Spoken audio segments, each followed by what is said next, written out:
Hello दोस्तों, आप सभी का स्वागत है अपने ही चैनल जीके माध्यिका पर।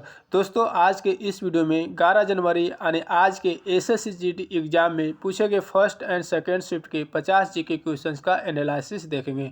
और दोस्तों, अगर आपके आगे एसएससी जीडी एग्जाम है तो एसएससी जीडी में पूछे गए रियल क्वेश्चंस का डेली एनालिसिस देखने के लिए इस चैनल को सब्सक्राइब कर लीजिए और डेली एनालिसिस देखिए, जिससे दोस्तों आप लोगों को काफ़ी फ़ायदा होगा। ठीक है, तो चलिए आज का वीडियो शुरू करते हैं। तो सबसे पहले देखेंगे आज के पहले शिफ्ट का क्वेश्चन।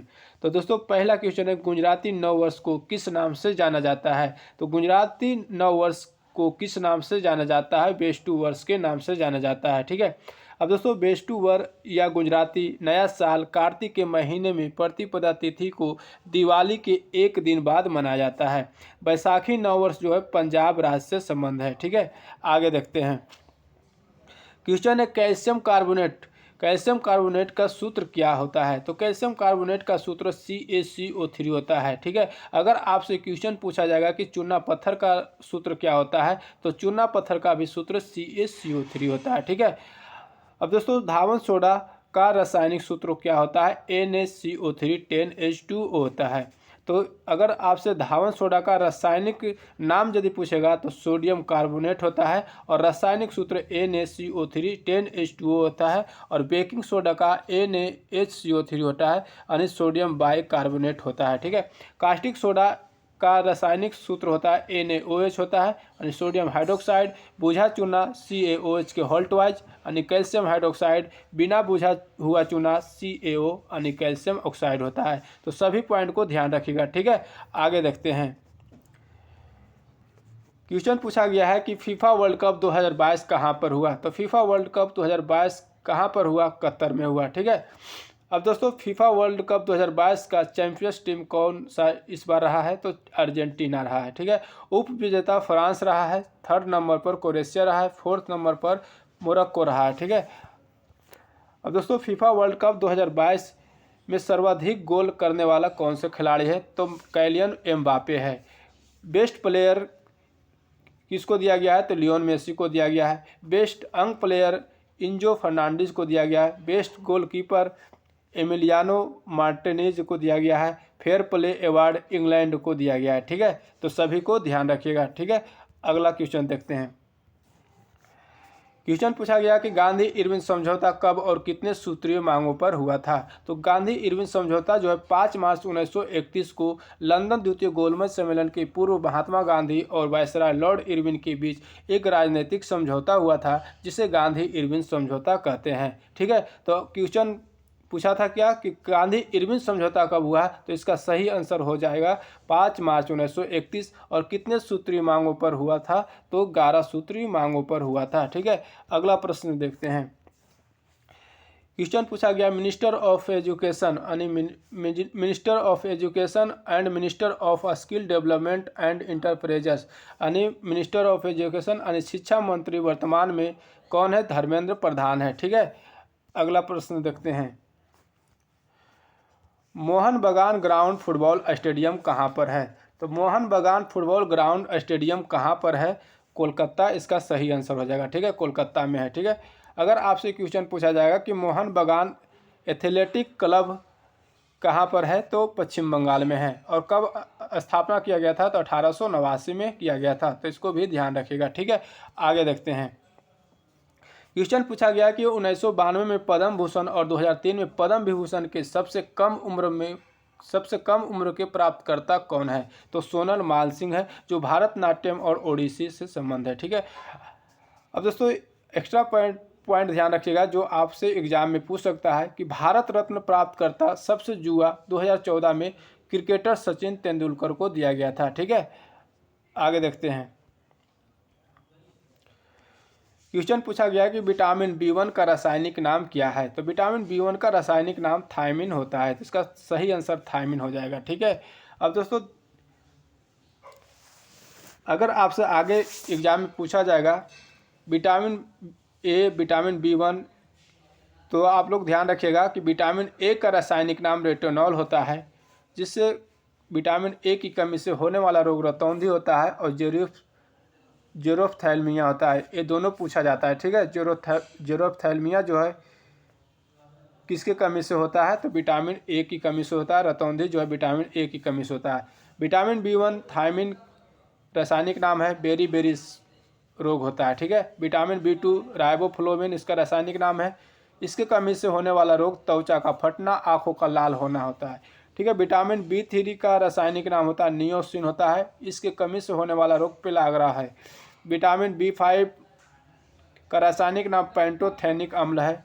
इसके कमी से होने वाला रोग बाल सफ़ेद होना, मंद बुद्धि होना। विटामिन B6 का रासायनिक नाम पायरिडॉक्सिन है। इसके कमी से होने वाला रोग होता है एनीमिया, त्वचा रोग है। विटामिन B7 का रासायनिक नाम बायोटिन है और होने वाला रोग जो है शरीर में दर्द, लकवा, बालों का गिरना। ठीक है। विटामिन B11 का रासायनिक नाम फॉलिक अम्ल है। इसके कमी से होने वाला रोग है एनीमिया, पेचिस रोग है। विटामिन B12 की कमी से विटामिन B12 का रासायनिक नाम साइनोकाबालामिन होता है। इससे कमी से एनीमिया रोग होता है। ठीक है। विटामिन सी का रासायनिक नाम एस्कॉर्बिक एसिड होता है। इसकी कमी से स्कर्वी रोग, मसूड़ों का फूलना, मसूड़ों में खून आना, ये सब होता है। ठीक है। विटामिन डी की रासायनिक नाम कैल्सीफेरोल होता है। इसकी कमी से होने वाला रोग रिकेटस होता है। विटामिन ई का रासायनिक नाम टेकोफेरोल है। इसकी कमी से जनन शक्ति का कम होना। विटामिन के रासायनिक नाम फिलोक्विनोन है। इसकी कमी से रक्त का थक्का न बनना। ठीक है। तो सभी को ध्यान रखिएगा। आगे देखते हैं। क्वेश्चन पूछा गया है कि अक्टूबर 2022 को मेघालय के राज्यपाल का अतिरिक्त प्रभार किसे ग्रहण किया है? तो अक्टूबर 2022 को मेघालय के राज्यपाल का अतिरिक्त प्रभार किसने ग्रहण किया है? BD मिश्रा ने किया है। और अरुणाचल प्रदेश का भी राज्यपाल BD मिश्रा है। ठीक है। अब दोस्तों 23 नवंबर 2022 को नियुक्त पश्चिम बंगाल के नए राज्यपाल किसे नियुक्त किया गया है? तो CV आनंद बोस को। ठीक है। तो इसको ध्यान रखिएगा, करंट अफेयर का क्वेश्चन है। ठीक है। आगे देखते हैं। संत श्रीमंत शंकरदेव किस शास्त्रीय नृत्य शैली के जनक है? तो संत श्रीमंत शंकरदेव किस शास्त्रीय नृत्य की शैली है? तो क्षत्रिय का जनक है। ठीक है। जो असम राज्य का है। ठीक है। अब दोस्तों प्रमुख शास्त्रीय नृत्य के डांसर को देख लेते हैं। तो रुक्मिणी देव अरुणडेले जो है भारतनाट्यम से संबंधित रखते हैं। पंडित बिरजू महाराज कथक से संबंधित है। ठीक है। आगे देखते हैं। क्वेश्चन पूछा गया चंद्रगुप्त मौर्य दरबार में मेगास्थनीज किसके राजदूत थे? तो मेगास्थनीज चंद्रगुप्त मौर्य के दरबार में सेल्यूकस प्रथम निकेटर के राजदूत थे। ठीक है। जो एक यूनानी थे। ठीक है। राष्ट्रपति को हटाने की प्रक्रिया है। तो राष्ट्रपति को हटाने की प्रक्रिया महाभियोग है। ठीक है। तो इसका सही आंसर महाभियोग हो जाएगा। अब दोस्तों जो महाभियोग प्रक्रिया जो है किस देश के संविधान से लिया गया है? तो USA के संविधान से लिया गया है। तो याद रखिएगा कि USA के संविधान से महाभियोग प्रक्रिया लिया गया है। ठीक है। और राष्ट्रपति पर महाभियोग चलाने की प्रक्रिया किस अनुच्छेद में प्रावधान किया गया है? तो अनुच्छेद 61 में प्रावधान किया गया है। तो सभी को ध्यान रखिएगा। ठीक है। आगे देखते हैं। क्वेश्चन पूछा गया कि मधुमक्खी पालन के विकास के लिए केंद्रीय योजना का क्या नाम है? या क्वेश्चन दूसरे तरह से पूछा जा सकता है कि राष्ट्रीय मधुमक्खी पालन पोषण मिशन का संबंध किससे है? तो दोनों में से कोई भी क्वेश्चन पूछा जा सकता है। तो इसका आंसर हो जाएगा कि राष्ट्रीय मधुमक्खी पालन पोषण मिशन का संबंध जो स्वीट रिवॉल्यूशन क्रांति से है। और अगर क्वेश्चन पूछा जाएगा कि केंद्रीय योजना का क्या नाम है? तो केंद्रीय योजना का नाम NBHM है, जिसका फुल फॉर्म होता है national bee keeping and honey mission. ठीक है। आगे देखते हैं। क्वेश्चन पूछा गया है कि सर्वाधिक लिंगानुपात किस केंद्र शासित प्रदेश का है? तो सर्वाधिक लिंगानुपात किस केंद्र शासित प्रदेश का है? पुदुचेरी का है। ठीक है। 1037 है। अब दोस्तों 2011 की जनगणना में सर्वाधिक लिंगानुपात किस राज्य का है? तो केरल राज्य का है। और सबसे कम यदि पूछेगा तो हरियाणा है। ठीक है। भारत का लिंगानुपात कितना है? तो 943 है। ठीक है। आगे देखते हैं। क्वेश्चन पूछा गया कि संविधान का अंतिम अनुच्छेद कौन सा है? तो संविधान का अंतिम अनुच्छेद जो है 395 है। ठीक है। अब दोस्तों याद रखिएगा कि संविधान के प्रारंभ होने के समय 22 भागों में 395 अनुच्छेद और 8 अनुसूचियां थी। ठीक है। अब दोस्तों भारत के संविधान में 25 भाग और 12 अनुसूचियों में 470 अनुच्छेद है और इसमें सभी 105 संशोधन शामिल है। ठीक है, आगे देखते हैं। क्वेश्चन पूछा गया कि पंचवर्षीय योजना की शुरुआत कब हुई। तो पंचवर्षीय योजना की शुरुआत कब हुई, तो इसका सही आंसर हो जाएगा 1951 में शुरुआत की गई। अब दोस्तों फर्स्ट प्लान यानी प्रथम पंचवर्षीय योजना जो है 1951 से 1956 की अवधि रही। सेकेंड प्लान जो है यानी सेकेंड पंचवर्षीय योजना 1956 से 1961। तीसरी पंचवर्षीय योजना 1961 से 1966। ठीक है, तो ध्यान रखिएगा। अगला प्रश्न पूछा गया है कि चीनी उद्योग के लिए कच्चा माल किससे प्राप्त होता है। तो चीनी उद्योग के लिए कच्चा माल किससे प्राप्त होता है, तो गन्ना से प्राप्त होता है। अगला प्रश्न है कि विरासत अधिकार परिणाम किससे है। तो विरासत अधिकार परिणाम किससे है, तो भूमि सुधार से है। ठीक है। क्वेश्चन पूछा गया कि क्षोभ मंडल की हवा 20 के से 50 के की ऊंचाई पर जो गर्मियों में 110 किलोमीटर प्रति घंटा तथा सर्दियों में 180 किलोमीटर प्रति घंटा की गति से चलती है, तो जेट स्ट्रीम जो चलती है। ठीक है, तो जेट स्ट्रीम इसका सही आंसर हो जाएगा। अब दोस्तों मुख्य जेट धाराएं ट्रोपोज की ऊंचाई पर स्थित है। तो मुख्य जेट धाराएं जो है किसकी ऊंचाई पर है, तो ट्रोपोज की ऊंचाई पर स्थित है और वे पश्चिम से पूरब की ओर बहती है। ठीक है, तो ध्यान रखिएगा। आगे देखते हैं। क्वेश्चन पूछा गया कि सरकार की राजस्व प्राप्तियां और राजस्व व्यय की किस बजट में शामिल होता है। तो सरकार की राजस्व प्राप्तियां तथा राजस्व व्यय किस बजट में शामिल होता है, तो राजस्व बजट में शामिल होता है। ठीक है। अब दोस्तों ध्यान रखिएगा कि शून्य आधारित बजट किसको कहते हैं। शून्य आधारित बजट होता है कि यह बजट गत वर्षों के आंकड़ों के आधार न मानकर शून्य को आधार मान कर तब अपनाया जाता है जब आम बजट घाटे में चलने लगता है। ठीक है, आगे देखते हैं। अब सेकेंड शिफ्ट में क्वेश्चन पूछा गया, उसको देखेंगे। ठीक है, तो पहला क्वेश्चन है कि हर्षवर्धन के शासन के दौरान किस चीनी यात्री ने भारत का दौरा किया था। तो हर्षवर्धन के शासन के दौरान किस चीनी यात्री ने भारत का दौरा किया था, तो हेनसांग ने किया था। ठीक है, तो हर्षवर्धन के शासन के दौरान हेनसांग ने भारत का दौरा किया था। ठीक है, आगे देखते हैं। भारतीय संविधान के किस भाग में मौलिक अधिकारों का वर्णन किया गया है। तो क्वेश्चन पूछा गया कि भारतीय संविधान के किस भाग में मौलिक अधिकारों का वर्णन किया गया, तो इसका सही आंसर हो जाएगा भाग 3। ठीक है, अगर आपसे क्वेश्चन पूछा जाएगा कि अनुच्छेद कौन से अनुच्छेद में प्रावधान किया गया है, तो अनुच्छेद 12 से 35 के अंतर्गत प्रावधान किया गया है। ठीक है। उत्तर प्रदेश में गणेश लक्ष्मी की पूजा किस त्यौहार पर की जाती है। तो उत्तर प्रदेश में गणेश लक्ष्मी की पूजा दीपावली त्यौहार पर की जाती है। तो दीपावली सही आंसर हो जाएगा। ठीक है। क्वेश्चन पूछा गया है कि किस नृत्यकार को 1992 में पद्म भूषण से सम्मानित किया गया था। तो सोहन मानसिंह को सम्मानित किया गया था। ठीक है, तो सही आंसर सोहन मानसिंह हो जाएगा। ठीक है। क्वेश्चन है लॉर्ड डलहौजी ने झांसी का विलय कब किया था। तो लॉर्ड डलहौजी ने झांसी का विलय कब किया था, 1861 में किया गया था। ठीक है, 1861 में ब्रिटिश सरकार ने झांसी को सिंधिया को दिया था। तब झांसी ग्वालियर राज्य का एक हिस्सा बन गया और सन 1886 में अंग्रेजों ने ग्वालियर राज्य से झांसी को वापस ले लिया और स्वतंत्र भारत में झांसी को उत्तर प्रदेश में शामिल किया गया था। ठीक है, आगे देखते हैं। क्वेश्चन पूछा गया था कि भारत का क्षेत्रफल विश्व के क्षेत्रफल का कुल कितने प्रतिशत है। तो भारत का क्षेत्रफल विश्व के क्षेत्रफल का कुल कितने प्रतिशत है, 2.4% है। ठीक है, अब क्षेत्रफल इसको याद रखिएगा। ठीक है, कि भारत का कुल क्षेत्रफल जो है कितना है, तो इकाई दहाई सैकड़ा हजार 10,000 लाख 10 लाख यानी 32,87,240 स्क्वायर किलोमीटर है। ठीक है, आगे देखते हैं।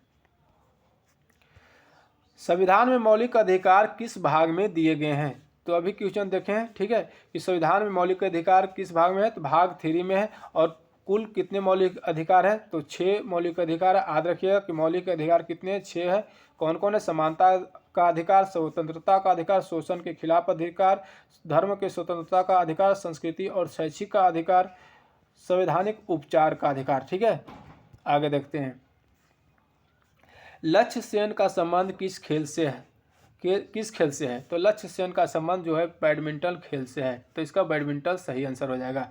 एशियन जूनियर बैडमिंटन चैंपियनशिप का खिताब अपने नाम किया था, तो लक्ष्य सेन जो है एशियन जूनियर बैडमिंटन चैंपियनशिप का खिताब अपने नाम किया था। ठीक है, और दोस्तों एक पॉइंट यहाँ पर और ध्यान रखिएगा, जो करंट अफेयर का क्वेश्चन है, लक्ष्य सेन को अर्जुन पुरस्कार दिया गया है। ठीक है, आगे देखते हैं। चिन्नास्वामी स्टेडियम कहाँ स्थित है? तो चिन्नास्वामी स्टेडियम जो कहाँ स्थित है? बेंगलुरु में स्थित है। सही आंसर बेंगलुरु हो जाएगा। ठीक है, चिन्नास्वामी स्टेडियम बेंगलुरु के एक प्रसिद्ध क्रिकेट का मैदान है। ठीक है, और दर्शक की क्षमता कितनी है? तो 40,000 है। ठीक है, आगे देखते हैं। किस नृत्यकार को 1992 में पद्म भूषण से सम्मानित किया गया था? तो अभी एक क्वेश्चन देखें, सोहन मानसिंह को सम्मानित किया गया। ठीक है, आगे देखते हैं। उत्तर प्रदेश में गणेश लक्ष्मी की पूजा किस त्यौहार पर की जाती है? तो किस त्यौहार पर की जाती है? दीपावली के त्यौहार पर। ठीक है, क्वेश्चन पूछा गया था कि प्रशांत महासागर और अटलांटिक महासागर को कौन सी नहर जोड़ती है? तो प्रशांत महासागर और अटलांटिक महासागर को पनामा नहर जोड़ती है। ठीक है, पनामा नहर मानव निर्मित एक जलमार्ग है जो पनामा में स्थित है। ठीक है, और प्रशांत महासागर तथा अटलांटिक महासागर को जोड़ती है। इस नहर की कुल लंबाई 82 किलोमीटर है। ठीक है, तो इस नहर की कुल लंबाई कितना है? 82 किलोमीटर, इसको भी ध्यान रखिएगा। आगे देखते हैं।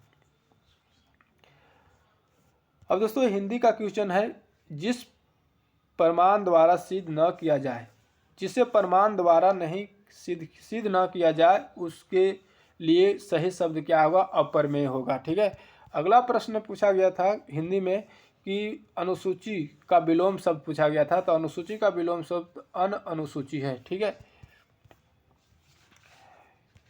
क्वेश्चन पूछा गया कि हॉकी विश्व कप 2023 का आयोजन कहाँ किया जाएगा? तो हॉकी विश्व कप 2023 का आयोजन जो है भुवनेश्वर और राउरकेला में 23 से 29 जनवरी के बीच होगा। ठीक है, आगे देखते हैं।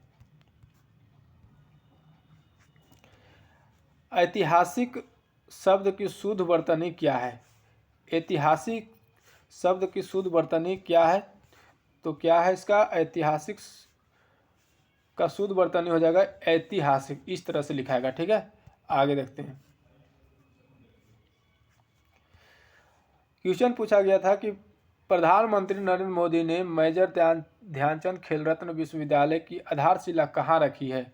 तो कहाँ रखी है? मेरठ में रखी है। सही आंसर मेरठ हो जाएगा। अगला प्रश्न पूछा गया था कि गाय के गोबर का प्रयोग फसल में किस रूप में किया जाता है? तो गाय का गोबर का प्रयोग फसल में किस रूप में किया जाता है? जैविक खाद के रूप में किया जाता है। ठीक है,